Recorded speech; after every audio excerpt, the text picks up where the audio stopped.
Che opinione ha sul referendum di separazione Venezia-Mestre? Diciamo che le separazioni non sono mai belle. Certo è che Mestre e Venezia sono due realtà completamente diverse che hanno bisogno comunque di attenzioni molto diverse. Quindi se una separazione riesce a mettere d'accordo le due realtà, cosa che mi sembra un controsenso, ok. Sono contrario. Perché? Siamo un tutt'uno. Siamo un tutt'uno, dobbiamo rimanere uniti. Assolutamente, assolutamente. Sono andati tutti là i ragazzi, soprattutto, tutti i giovani sono andati a Mestre, perché è molto comodo anche avere la macchina, andare a fare le spese, insomma, qui, lì, vendendo qua, o anche si comprava una villa se avevi qui una casetta, quindi. Venezia non è Mestre e le esigenze sono diverse. Andrà meglio con due comuni separati? Non lo so, siamo pochi e credo che il referendum non serva a tanto, però da veneziana c'è la speranza. Sono 100 anni che vogliono farlo, è una follia. Perché? Perché hanno speso delle cifre enormi per rifare, che senso ha? Non hanno ancora capito che se il senso è quello, si rifà. Dov'è la domanda? Vuole la gente farlo, ma bisogna chiederlo 100 volte? Vorremmo proprio separarci. Perché? Perché Venezia è un'entità e Mestre è un'altra. Sono state accorpate, adesso mi pare che siano due cose diverse. Penso che Mestre sia automaticamente un'estensione di Venezia e non si possano separare. Sono 4 volte che lo fanno e viene sempre bocciato. Forse questa è la volta buona magari. Perché lei è per la separazione? Ma a questo punto, siccome sono due città distinte, due città in effetti anche se lo stesso comune, potrebbe essere una cosa forse valida a questo punto. Allora, buonasera, ben ritrovati in diretta con 20:10, serata particolare lunedì, ricominciamo perché tra meno di un'ora c'è anche Ring sui temi di attualità e si preannuncia una serata bella e elettrizzante, così come questo dibattito, il primo che facciamo anche extra TG, insomma, da adesso in avanti avvicinandoci al 1° dicembre. Saluto e ringrazio Renato Boraso, assessore alla mobilità del Comune di Venezia. Buonasera assessore. Buonasera a tutti. Marco Sitran, comitato sì, insomma, molto noto, lo conoscete per quanto riguarda il referendum. Buonasera, ben trovato avvocato. Allora, ha sentito un po' di voci, poi abbiamo altri servizi. Assessore, lei cosa dice su questo? Dico solo che dividere oggi città di Venezia da Mestre oggettivamente è una cosa che non può essere. Perché? Perché tutti i numeri economici, il quadro economico sarebbe un disastro per la città, ma lo dicono i numeri dal punto di vista tecnico. Ora ovviamente comprendo chi ha promosso, chi in maniera democratica ha raccolto le firme, chi ha lottato fino in fondo perché il 1° di dicembre si compia il referendum. Ma che è consultivo, lo ricordiamo, cioè non è che ci sono dei numeri che la città oggi ha, 4 anni e mezzo quando abbiamo ereditata come giunta Brugnaro, aveva 799 milioni di euro di debiti verso banche, oggi siamo scesi a 720. Non so quante generazioni di avvocati basteranno per dividere il tema dei 720 milioni di euro. Cioè per esempio lei dice il debito del Comune di Venezia. Certo, nel 2003, ultimo referendum, questo debito non c'era. Oggi dopo 15 anni la città che abbiamo ereditata con quasi 800 milioni di euro di debiti verso banche, oggi scese a 720 grazie al lavoro della giunta a Brugnaro. Vi lascio pensate che siamo ancora in causa con il Comune del Cavallino che rivendica verso di Venezia delle quote delle aziende partecipate. Sono 15 anni di cause perché loro pensate la conseguenza di questa situazione. Io cito sempre un esempio che può anche, cioè il tram che c'è e non c'era allora come 15 anni fa rispetto all'ultimo referendum ci costa 500.000 euro al mese di mutuo. Come lo dividiamo? Cioè, lo dividiamo in base agli abitanti oppure no? Oggi il mutuo si paga sulle persone che salgono a bordo. Allora lo dividiamo per quelle che salgono di più a Venezia come turisti perché ci di Venezia ha il maggior afflusso turistico, o lo dividiamo perché i pendolari, i lavoratori un po' sono a volte più che arrivano da Mestre verso Però secondo me queste alla fine sono tutte questioni che anche messe nero su bianco si possono risolvere. Sì, diventerà materia legale che durerà si bloccherà la città, per minimo qualche anno per dirimere queste questioni. Sono banali ma non lo sono. Beh, innanzitutto volevo ricordare che Renato Boraso è stato uno dei firmatari della raccolta firme del progetto di legge di iniziativa popolare per la suddivisione del comune. Poi strada facendo ha cambiato idea, però ognuno, voglio dire, è libero di cambiare idea. Per la democrazia. Certo. Poi, voglio dire, la suddivisione di un mutuo del tram sicuramente non prefigura uno scenario apocalittico, voglio dire, si può dividere un debito pro quota, ci sono dei parametri che vengono stabiliti da una legge provinciale e comunque la regione che ha competenza in materia di scissione di un comune può dettare le linee guida di una divisione che normalmente è data da un rapporto, da un coefficiente tra popolazione e territorio, sostanzialmente tra Mestre e Venezia 50 e 50. Ecco, se sì, vabbè, sui turisti per esempio, però il debito invece del comune è la città più costosa del Veneto, abbiamo una spesa corrente pro capite che è fuori controllo. Quindi voglio dire, sì, però il debito, se sono 720 milioni, io immagino così, i residenti di Venezia sono 50.000, no, 80.000, vabbè, 80.000 certo con le isole, 180.000 gli altri, e 180.000 Mestre, il rischio che poi Mestre si trovi un debito perché c'è la superficie della laguna che è piuttosto vasta. Le dice in base al territorio. Il coefficiente vedo fatica che il debito si possa spalmare in base ai metri cubi d'acqua, sinceramente l'elemento più semplice è quello per abitanti, però ovviamente lo dico perché è inevitabile che sarà un'enorme contenzione, lo è oggi ancora dopo 15 anni tra il Cavallino, che era comunque distaccato rispetto alla realtà territoriale della città di Venezia, e la città di Venezia stessa. Per carità, io capisco, nel 2003 non c'erano problematiche legate a un enorme indebitamento che non abbiamo creato noi, l'abbiamo ereditato, qui Marco ha detto bene, ci sono le situazioni che sono ereditate, l'indebitamento pubblico è esploso, d'accordo, grazie a amministrazioni precedenti, ma oggi ci sono problemi oggettivi, d'accordo, e c'è un panorama anche normativo che è cambiato. Quando io dico e sostengo che le cose sono cambiate in questi ultimi anni, d'accordo, e sarebbe scellerato non ammettere che se si cambia idea, credo che sia corretto, è cambiato il quadro normativo. Oggi la Regione Veneto, ai sensi dell'articolo 15 del decreto legislativo 267 del 2000, premia le fusioni. No, voglio dirti che è un quadro normativo chiaro, no, ma lo dice la legge, io non diciamo, non lo posso tollerare perché oltre i contributi della regione, lo Stato eroga per 10 anni decorrenti dalla fusione stessa appositi contributi straordinari commisurati a una quota di trasferimenti spettati ai singoli comuni che si fondono.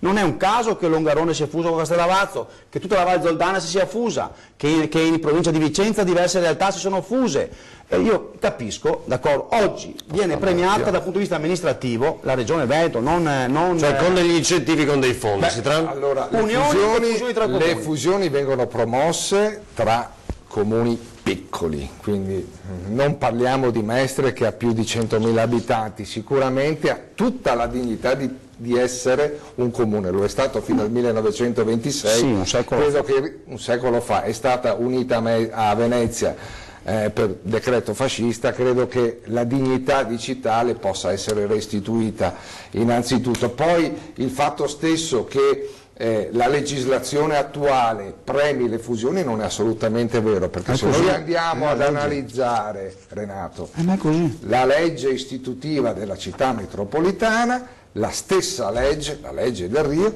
dice che se vogliamo che gli organi del nuovo ente vengano eletti a suffragio universale diretto, cioè direttamente dal popolo, è necessario prima scorporare il comune capoluogo. Quindi il fatto che l'ordinamento italiano promuova le fusioni non è affatto vero, le promuove per i piccoli comuni, non certo nel caso di Mestre e Venezia. Che fanno parte della città metropolitana, dice, ho capito. Allora, una domanda banale, perché le fusioni tra comuni dimezza il costo delle politiche? È uno dei motivi per cui lo Stato incoraggia con le norme, le fusioni dei comuni, in caso di fusione, infatti il costo della politica sono tagliati al 50%, perché una delle accuse che mi viene mossa, Varino, è quello che io sarei attaccato alla poltrona.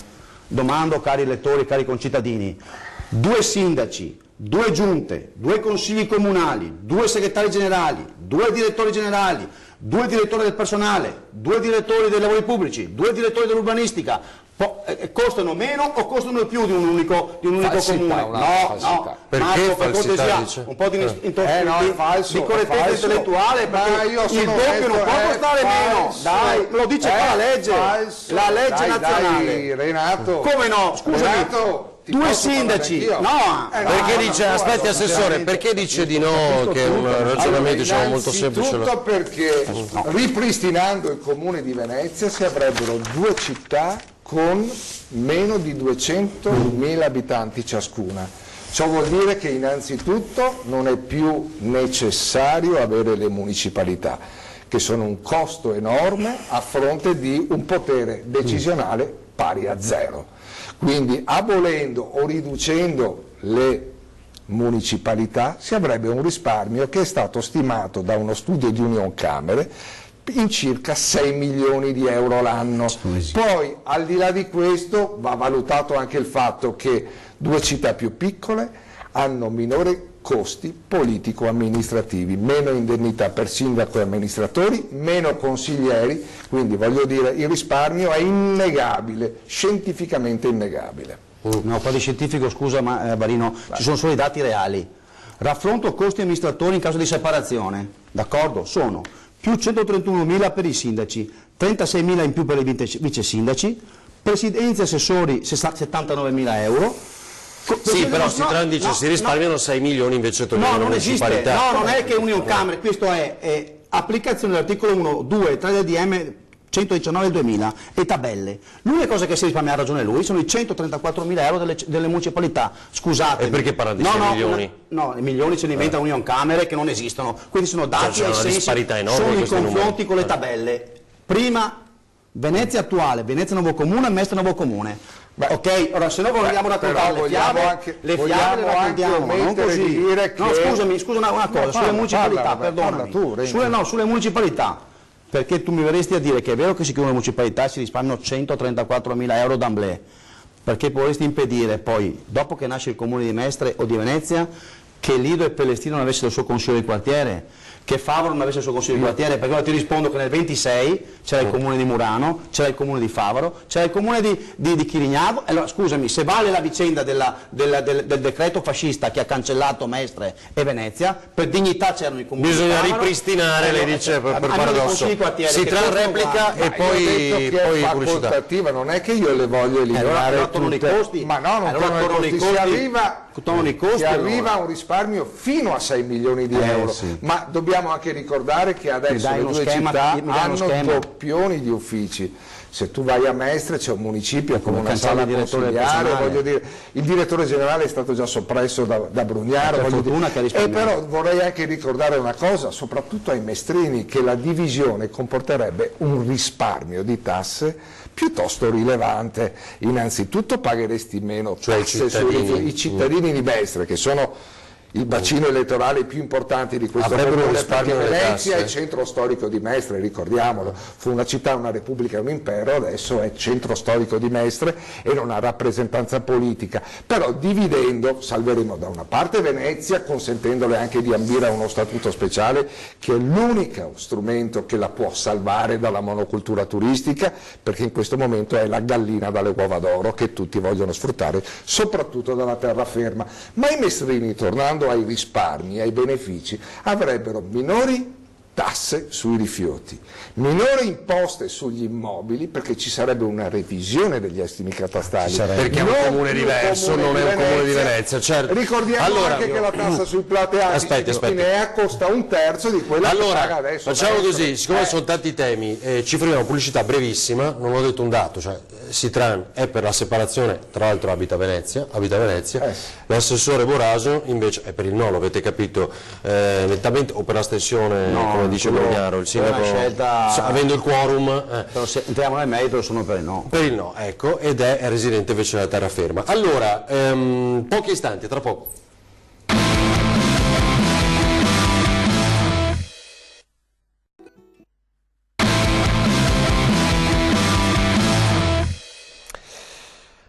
Allora 20:10, torniamo in diretta, intanto il dibattito è continuato tutta un'altra pubblicità, ve lo dico, ma adesso cerchiamo di riepilogare alcune cose. Tra queste io vi avevo chiesto, no, ma com'è la percezione, no, rispetto alla quinta celebrazione, perché di fatto di nuovo il 1° dicembre si tornerà a votare per questo tema.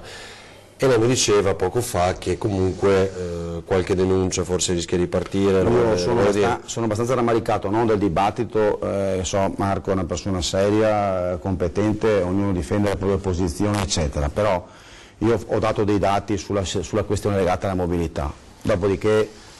L'hanno attaccata per questo, non sui social? No, ho capito, ma una cosa è attaccare, dire non condivido eccetera, una cosa è offendere, mi ha dato del tangentaro, insulti, che a parte che io ho già dato mandato per procedere a querele, perché non è pensabile di accettare di essere insultato in maniera vergognosa e non voglio neanche dire i nomi di queste persone perché si arrangeranno illegali, però se il tema del dibattito è offendere è bene andare sul merito. No, ma noi stiamo qui sul merito, è chiaro che poi gli animi si scaldano, ma sempre nel rispetto, no avvocato? Allora, e questo insulto che diceva non è certo a parte sua. Io mi dissocio da questi comportamenti e sono assolutamente... Marco lo sa, sono veramente d'accordo con... È scioccante. Non si può c'è un gruppo che usa il nome di San Marco, mi vergogno, lo dico davanti a che questo gruppo social che si richiama Viva San Marco, mi vergogno perché per citare i riferimenti di un santo e poi usare i social a questo livello, almeno avessero il pudore di togliersi i riferimenti a San Marco. Allora aspetti, l'avvocato Sidran però ha detto una cosa forte poco fa, no? La revisione degli estimi catastali, il valore delle abitazioni, l'abbassamento delle tasse per i mestrini. Certo, lo dico come ipotesi. Uno dei vantaggi, io sono molto corretto, si dovessero dividere. Uno dei vantaggi della separazione è che tecnicamente, io non sono la TARI, tariffa dei rifiuti, per i residenti in terraferma potrebbe scendere fino al 30%, in modo da allinearsi ai comuni limitrofi di Questo lo ammette, diciamo, lo ammetto perché il caricamento meccanico delle immondizie in terraferma ha un costo diverso. Certo. Qual è il tema che bisogna però spiegare ai nostri fratelli di Venezia, centro storico, che quei 30 milioni di spazzamento che oggi si dividono su 265.000 abitanti rischiano di spalmarsi su 80.000 abitanti, che significa Venezia centro storico più 150% a Venezia ai residenti si troveranno in bolletta a meno che qualcuno non faccia il miracolo della città-stato che arrivano, ecco, però io alle fiabe non ci posso credere, perché la legge speciale per Venezia non arriva più un soldo, sono anni che non ci promettono e non arrivano più soldi per legge di speciale di Venezia, quindi l'unica cosa certa è che il bilancio Veritas, una volta che ci sarà il buco dei 30 milioni, verrà diviso. Posso dirti egoisticamente, posso dire che egoisticamente io abitando da terraferma le dice vantaggio, se lo paghino, ma solo questo però. Che la legge speciale non finanzi più lo dobbiamo sicuramente al Mose, che è un'opera che è stata decantata dai nostri grandi politici e ovviamente ha reso tutto più complicato, un'opera irreversibile in laguna che fa più male che bene, questo è il mio punto di vista. Il fatto che aumenterebbe la tassa sui rifiuti a Venezia non ci fa paura perché ci gestiremo la pressione turistica, la tassa di soggiorno e sicuramente avere un introito dal turismo compenserebbe l'eventuale innalzamento della tassa. Si scaricherebbe sui turisti una pressione di 35 milioni di turisti. È chiaro che questi turisti dovranno pagare qualcosa. Cioè si può far scaricare sui turisti, diciamo, l'esborso maggiore del principio base che dovrebbe regolamentare una tassa sui rifiuti è quella che ognuno paga ciò che produce in rifiuti. Quindi io non credo assolutamente a questi scenari apocalittici prefigurati da Renato che noi avremmo un rincaro, anzi ci gestiremo noi in casa come comune i flussi turistici. Avremo ovviamente le nostre idee su come regolamentare riqualificando il turismo. Città autonoma diceva come obiettivo, assolutamente, cioè come Bolzano, ma ovviamente credo che l'abbia detto anche Beppe Grillo, che ha accolto il mio appello di venire a Venezia e di difendere insieme a noi, ecco, quella che è una battaglia, l'ultima battaglia per la salvezza di Venezia, perché la divisione, ripeto, è il primo passo per poter ambire a uno statuto speciale, diventare finalmente città-stato, essere, diciamo, in grado di poter derogare a quelle che sono le leggi, tipo la legge Bersani sul commercio, che ci ha completamente devastato, perché a Venezia è solo pacottiglia a €1, invece noi dobbiamo ridare forza all'artigianato, al vetro e quindi alle produzioni di valore e a un turismo di valore. Assessore? No, ma qui di certo è che i circa 200.000 abitanti di terraferma, di Mestre, Favaro, Chirignago eccetera avranno un danno economico impressionante secondo le analisi che fa l'amico Marco, perché pensiamo ad esempio, secondo la logica, i bus hanno uno sbilancio passivo di 15 milioni di euro. L'unico modo per ripianare il buco, siccome da Roma non arrivano più soldi, guardate che da Roma sono anni che non arrivano più soldi, e c'è stato un calo dei trasferimenti del quasi il 30% sulla mobilità. E siccome la matematica è un'opinione, l'unico modo per appianare i 15 milioni di buco della gestione dei trasporti su terraferma, o tagli i servizi o aumenti le tariffe a carico dei concittadini, che sono aumentare i bus, cioè il biglietto. E aumentare gli abbonamenti, d'accordo? Se taglio sui servizi, gli 800 dipendenti addetti alla guida dei mezzi sappiano che su 1 su 4, non è che la matematica puoi mantenere 800 dipendenti tenendo sui servizi, lo è anche per il Casinò, perché il Casinò di Venezia, che ha la sede in terraferma, nasce perché il Casinò città di Venezia, chiudendo terraferma, d'accordo, 350 persone perdono il loro lavoro, più il danno patrimoniale. A chi lo perché debitiamo? non potrebbe esserci la sede. Il Comune di Mestre non ha per legge il Casinò, d'accordo? Come perderà 1 su 4 degli autisti dei bus, dovrà perdere i 350 lavoratori. Non è che li riassume Cavendramin, che ha un buco di bilancio di 19 milioni di euro corrente. Il Palazzo del Casinò fa quasi 20 milioni di buco di bilancio, quindi è ripianato dalla gestione di terraferma, d'accordo? Con cose più floride fino a 15 anni fa, con cose più modeste oggi, ma che chiude il buco fino a quasi a zerarlo e lascia qualcosa nelle casse comunali. Siccome le leggi sono leggi, d'accordo, non è che si potrebbe, è come la vicenda della riduzione delle cioè lei dice chiude. L'unica cosa che so che il governo in carica Conte vuole aumentare le rendite catastali. Va bene, io vorrei rasserenare invece i nostri concittadini, mestrini veneziani e anche i nostri telespettatori che ci seguono da casa. Innanzitutto il mio auspicio è che ACTV diventi un'azienda metropolitana, cioè che venga trasferita alla città metropolitana, perché ormai il trasporto è intercomunale e una delle funzioni della città metropolitana è quella delle infrastrutture, quindi extraurbano dal mio punto di vista non esiste più. Poi volevo osservare, sempre in merito ai trasporti, che i trasferimenti dello Stato e delle Regioni per i servizi minimi sono circa il 95%. Si tratta semplicemente di riequilibrare questi trasferimenti Stato-Regione al Comune di Mestre, che è quello che avrà un po' più di difficoltà, perché gli introiti maggiori vengono dal servizio di navigazione che costa 7,50 €. Quindi non si tratta altro che rimodulare questi trasferimenti e comunque nel calcolo del il Comune di Venezia tiene gli introiti dei vaporetti, gli autobus invece terraferma e poi voglio dire, in la questo rimodulazione calcolo io vorrei capire quali sono i dati. Poi nel calcolo del Buon Renato viene mischiato sia il servizio minimo che è dato ai residenti con invece il trasporto che viene offerto ai turisti, che è quello che crea più spesa. In merito al Casinò vorrei dire questo: ricordate che c'era una filiale del Casinò a Malta? Non so se voi vi ricordate che il Casinò aveva una filiale a Malta. Ha chiuso, un buco di ma non è vero che con la divisione del comune chiuderebbe Canoghera. Chiude per legge. Ma non chiude per legge. Innanzitutto questo è un paese dalle mille proroghe. Dove si può fare, non è mille proroghe, è una società per azione che si potrebbe aveva aperto una filiale a Malta, perché non può mantenere una succursale in terraferma?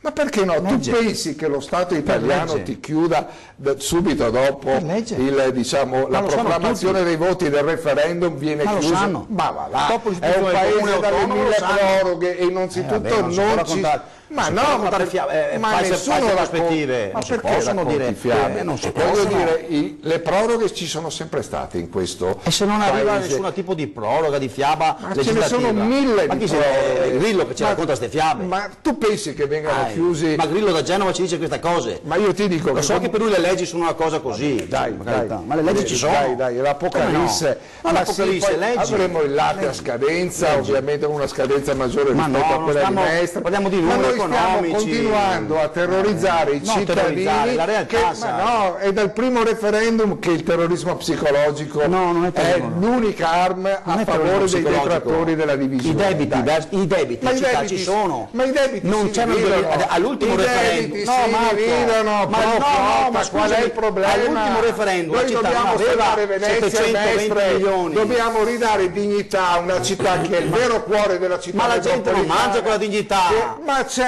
I posti di lavoro non si mangia con la dignità che tu parli. Ma cosa dici? Ma l'Unione che cosa ha fatto in 90 anni? Disastri su disastri.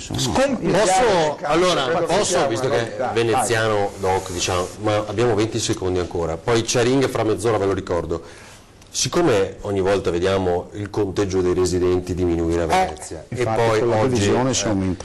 esatto, poi anche oggi si pensa al limite, no, dei 100 giorni di residenza, di pernottamento nelle case vacanze, perché è un macello, perché sono tutte case vacanze ormai, eccetera eccetera.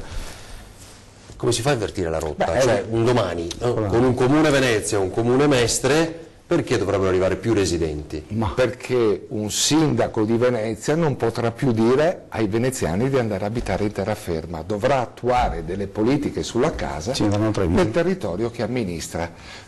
Questo mi sembra un dato Però il ragionamento sa qual è? Che se io vedo che il mio appartamento, ci abito io, mi rende tot, mi può rendere, dico, fino a 4.000 euro al mese, che sia un altro comune, diciamo, me ne cambia molto, ma vado a vivere a Mestre e ho una rendita fissa. L'occasione fa l'uomo ladro, ma no, io non è così, ladro, è un lavoro, ma è un lavoro. La divisione ma io voglio dire che sta alla politica a dettare le regole, Ma secondo me su incentivare. questo è difficile invertire la rotta. Perché no? Tassiamo, voglio dire, in qualche modo disincentiviamo il bed and breakfast. Io ormai ho solo amici che fanno questo tipo di sport, check-in e check-out.